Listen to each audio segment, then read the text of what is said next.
Unataka hii activity kiendelea hivyo?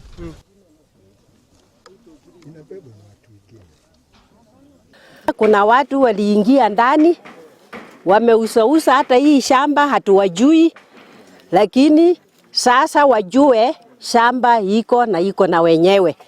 Ndio tumefika hapa siku ya leo kuonyesha wenyewe wako, na wengi hawajakuja, bado watakuja.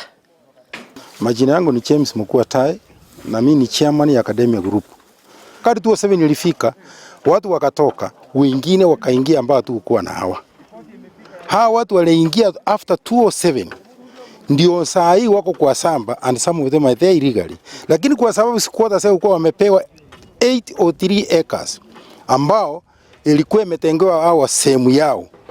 Ilipiti sisi tufanye bidii mpaka tuende director of surveyor aenda atoe hiyo eka. Ndio mzee amesema hapa eka 803 zimetolewa na deed plan iko. Sasa wale watu wako hapa ni wale wenyewe wale walinunua hii shamba mara ya kwanza, na ndio hao wanachenga waweka ofisi hili watu wale walikuwa wamepewa shamba waanze kurudi kwa ile mashamba walikuwa wamepewa, because mabu iko walikuwa wamepewa, wameonyesha mashamba yao, na ndio kwa sababu wamekuja hapa.